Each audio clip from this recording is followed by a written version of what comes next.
This year, I want to read 50% of my physical TBR. I've been making content since 2014. Over time, I've accumulated so many books. Currently, my physical TBR is at over 160 books. To achieve my goal of reading 50% of my physical TBR, I'm taking you with me. Last year, I created TBR Tackle, my series where I tackle my physical TBR 2 books at a time with a twist. Hi, I'm Alex, I'm a trans man. This is Pucksandpaperbacks, where I love to shout about queer and trans books. Welcome to another episode of TBR Tackle. This episode, I am having Booktubers choose what I read. Yesterday, I sent out some messages to my BookTube friends, and they have kindly said that they will participate in this episode of TBR Tackle. We have Kathy, Adri, and Angel. I sent them my spreadsheet, which contains all of the books that I own, and asked them to submit 2 books. I asked this just in case there's a repeat. Let's check their answers. Kathy says, Fake Dates and Mooncakes. There is a doggo named Clover who I know you will adore. And Going Off Script by Jen Wild. Fun fact, I read the first 50 to 75% of this arc while waiting for a drag show to start. Fun. I am gonna pick Fake Dates and Mooncakes. I'm so glad that Kathy picked this because I've been wanting to read it, and it's short. That is going to help me a lot this month. Okay, I knew that Adri was gonna pick these. I think I'm going to play to your strong suits and suggest you pick either Darius, The Great Is Not Okay, or Under and Santi Were Here. I think I'm gonna go with Darius because Adri actually gifted this to me a couple years ago, and I've been meaning to get around to it, so I think I'm gonna go with that one. Let's go over the picks. Adri picked Darius, The Great Is Not Okay by Adib Karam, and Kathy picked Fake Dates and Mooncakes. I am so excited to read these. Angel sent me her response last night, so let's react to it. I think she's going to pick the Meryl Wilsner that I recently got for Christmas, Mistakes Were Made, but I could be wrong. I knew it. I knew she was going to pick this. Mistakes Were Made by Meryl Wilsner.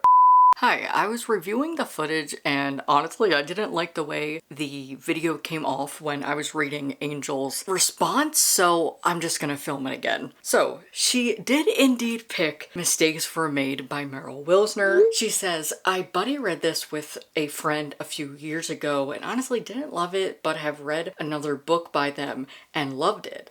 I think my first take on it was maybe more where my head was at the time. I think it was a really fun queer romancy time. I'm not sure what your current adult romance interests are at, or if you like them at all, but it is a bit taboo and has an age gap. I recently got this for Christmas. I asked for it. I honestly didn't know it was very taboo. Basically, it is a consensual romance between 2 women, one of which is in college and the other is her friend's mom. And so me and Angel were talking about it. I said, what do you mean by taboo? And she said, so taboo is because it's a woman who ends up hooking up with her college-aged daughter's roommate or friend. I forget the exact details. I believe the younger person is a senior in college, so it's not sketchy or anything. I'm excited for this just to know what my feelings are. I've been wanting to read from Meryl Wilsner. I've heard really good things about them, so I'm excited to read this. And thank you to Angel for the recommendation. Hello, I am 50% into Fake Dates and Mooncakes, so I figured I would update you. I am really enjoying this. Basically, we have a fake dating Achillean romance between Theo and Dylan. Dylan works at his Aunt Jade's Chinese takeout. He meets Theo when he is delivering said takeout, and there is a whole ordeal that happens there. Theo wants to apologize for what happened. He goes to the takeout, apologizes. He quickly inserts himself into Dylan's life. I will say my only minor critique is that this is very instant. It's not bothering me as much. It is just an insta-love with some stakes when it comes to money. Theo offers Dylan some money to help him and his family. Dylan is also grieving the loss of his mother. She passed away to cancer, and he wants to enter into the Mid-Autumn Festival and make mooncakes to honor her. He gets in, and if he wins, it will help bring publicity to the Chinese takeout, help Aunt Jade, and there are celebrities involved in this festival. What I'm reading right now, 50% in, we are at a wedding for Theo's family. This talks a lot about classism. Theo lives in a mansion, he's very well off, but his father doesn't speak to him. They have a rocky relationship. His mother also died, so him and Dylan are able to bond over that. I love the food descriptions in this book. They're very detailed, and I am having a lot of fun reading this. The writing is really well done. There is a lot of like lyrical writing. There's certain word choices that I'm enjoying.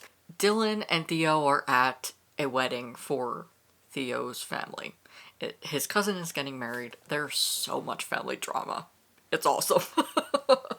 Theo brings Dylan as his fake date, and he's trying to convince everybody that they are dating. Honestly, it doesn't really feel like they're faking it at all. There are some scenarios where they're a little goofy, but I'm excited to see how the rest of this goes. I'm actually more excited to read about the Mid-Autumn Festival, so that'll be exciting. Overall, I'm enjoying this. I'm glad. I had a feeling that I would. We also have a dog named Clover. As you can see on the cover, we do have a dog. This is Clover, a corgi. Dylan is an animal lover. His mom was a vet. So those are my thoughts so far on Fake Dates and Mooncakes. I'm actually filming a video for Patreon and Bindery where I swap my screen time with reading time. I've done it a couple times on this channel, but I am filming that exclusively for Patreon and Bindery.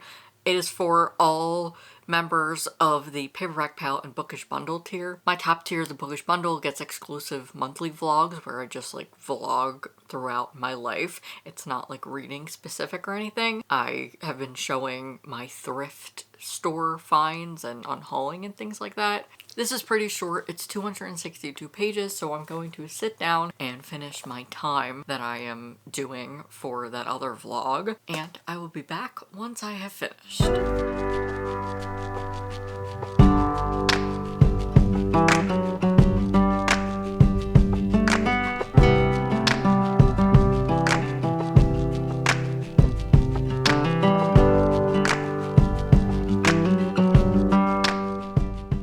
Hello, I have successfully finished Fake Dates and Mooncakes.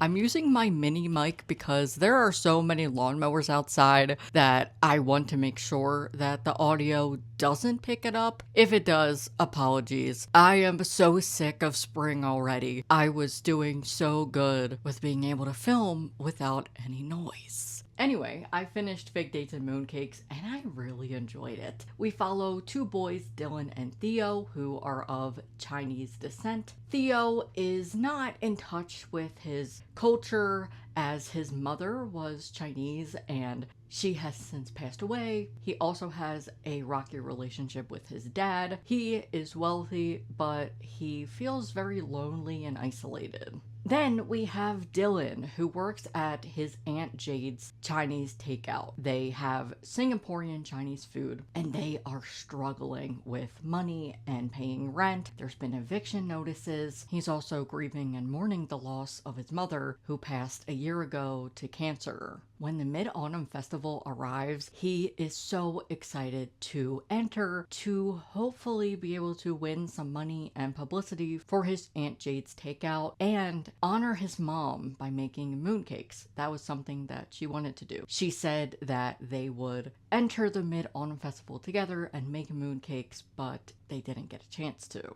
The two boys meet and it's rocky terms at first. Theo quickly inserts himself into Dylan's life.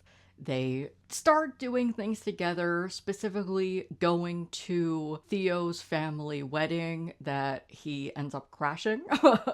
There's a lot of family drama here as Theo is dealing with a lot of family things, and so is Dylan. He feels responsible to help Aunt Jade, even though he shouldn't do that because he's a teenager. He's also just trying to figure out where his life goes after the passing of his mother. So there's a lot of things that go on here, but it was a really fun book. I enjoyed it. I thought it was lighthearted for the most part. There are some hard moments and some dark themes, especially alcoholism, some like relationship issues. but for the most part, it's very light. I'm also a foodie. I love to read books about food, so I had a feeling I was going to like this. Specifically, I liked all of the food descriptions. This was such an excellently written book. I liked the word choices. I appreciated the heavy descriptions of food. It makes you feel like you're there eating the meal. Also, it talks about the origins since we are having Singaporean Chinese food, and Dylan has a lot of fun facts. He's always talking about how Chinese culture does things differently and how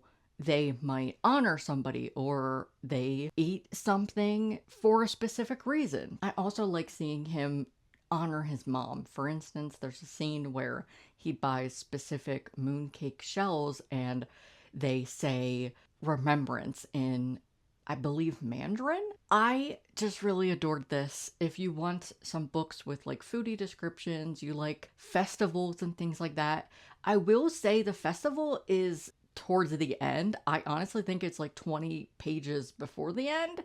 So it's not the whole book. Personally, I want more of it. I thought that the book was just about the festival, but I would say it spends more time on the wedding. However, I did like the ending. I thought it wrapped up nice. Honestly, I would love a little novella or like epilogue to see where the characters are, because they do have some closure at the end of like where everybody is like 6 months later or something like that. So I appreciated that, but I would love more of this book. And I have some exciting news because while I was reading this, I saw that the author posted on Instagram.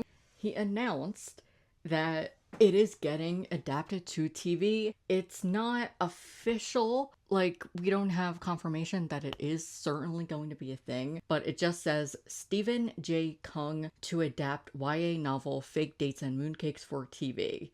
His caption says, "We're still early in the process, but with a production company and lead writer attached to the project, the next step is pitching it to buyers and networks. Fingers crossed it finds a home." I hope so. That would be so fun. Personally, I don't see this as a TV series. I would see it more as a movie because it is quite short, but there are so many impactful scenes that I would love to see on screen. There's a lot of things that happen at the wedding. There are really fun moments. I hope this comes to fruition. I would love to see an adaptation. Now, on to the next book. Hello, a couple days ago I finished up Darius the Great Is Not Okay, so let's talk about it. I actually read this with the audiobook. That has been helping me so much lately as focusing on books has been really hard. I loved the audiobook. It was great. I can't remember who the narrator was, but I will have their name on the screen. Anyway, this is about Darius, a boy who just feels like an outcast. He's profusely bullied in school and he is dealing with depression.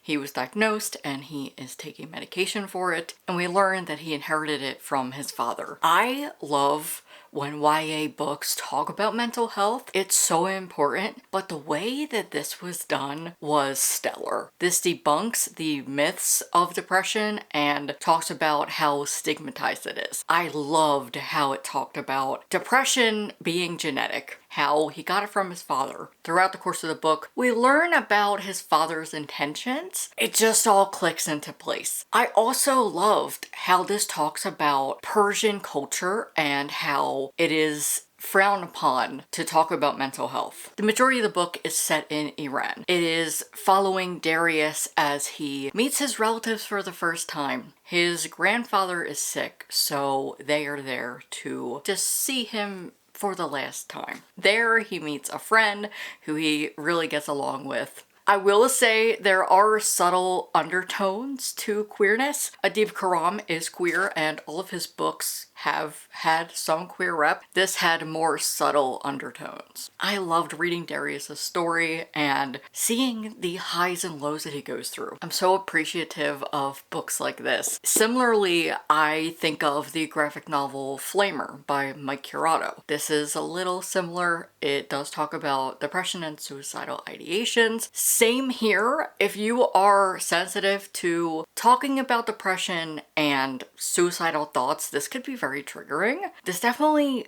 made me think about my own depression especially as a teen. I could relate to Darius so much. My depression was at its height when I was in high school and a little bit into college as well. So I just resonated with Darius and his feelings. I loved how he is able to talk openly to his relatives even though they do not understand depression. There's many times where he gets pushback when he says he takes medication for depression, and his grandfather and his relatives say, "What do you have to be sad about?" That is something that pisses me off so much, and I think that people use depressed interchangeably with sad, and it's not the same thing. Being sad is a different feeling than being depressed. I also just like that this isn't a stereotypical story about someone with depression, because depression is different for everyone, but there are so many times that I just felt for Darius, because there are really low points in his life that make him think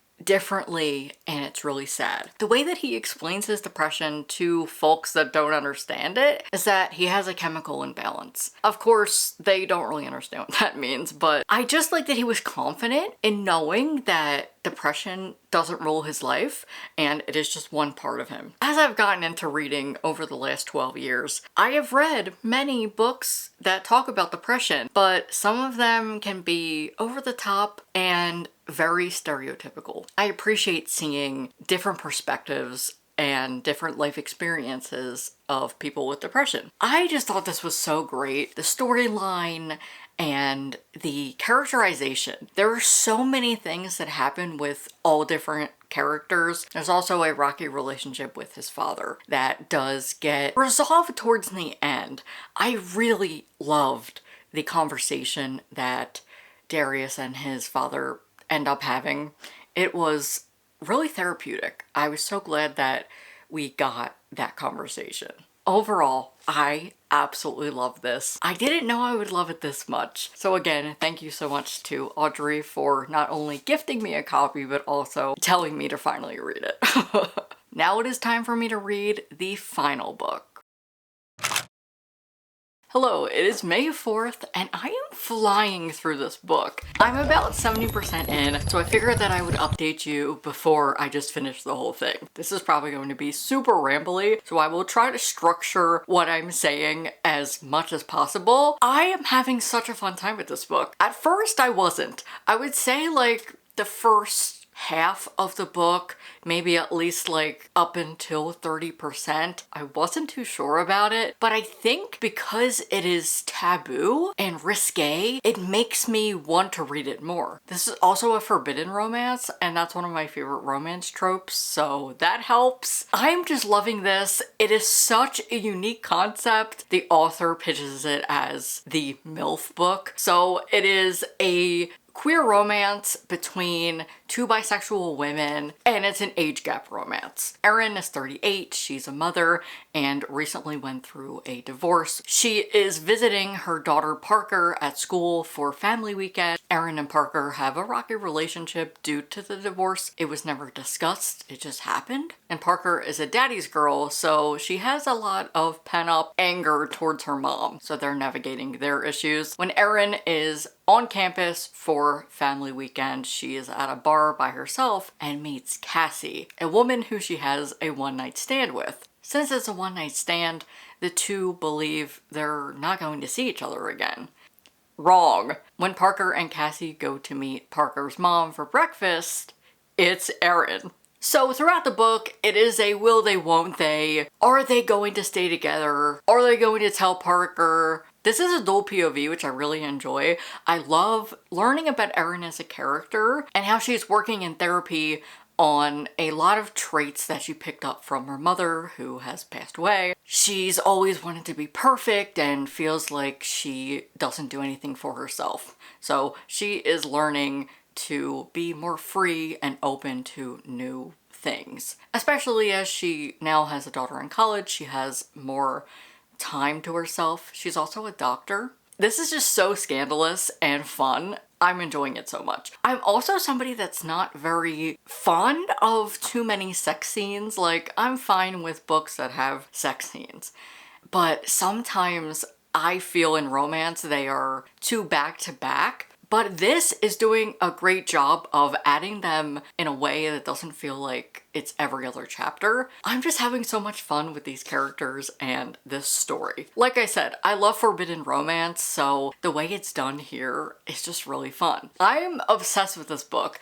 I don't know if I can call it a favorite yet. I have to wait till I finish it. Already, this is a book that I would like to reread at some point, so maybe it is a contender for another best book of the year. Oh, how the tables have turned, because I was not sold in the first half of this book. I also like the way the age gap is designed and written. We have Cassie, who is 21, she is going on 22, and Erin had Parker at 20, so if I did my math right, she is 38. I don't think that age gap is too bad. I don't think it's creepy at all. I don't find this book to be off-putting or unsettling. Age gaps can be a difficult subject, but I think this is done really well. I also know people in my real life who are in age gap romances, so I believe if it's two consenting adults, it's totally fine. I believe this might be the first time I'm reading an age gap romance, so maybe it would be fun to explore in an episode of Trope Taste Test. It's my video series that I dabble in from time to time, where I explore romance tropes that I haven't read enough of to figure out if I like them or not. The most recent episode was Friends to Lovers, but I've also done Second Chance Romance and Marriage of Convenience. I'll have the playlist down below if you want to check it out. Okay, now I'm gonna go finish up this book. I'll talk to you soon.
Wow.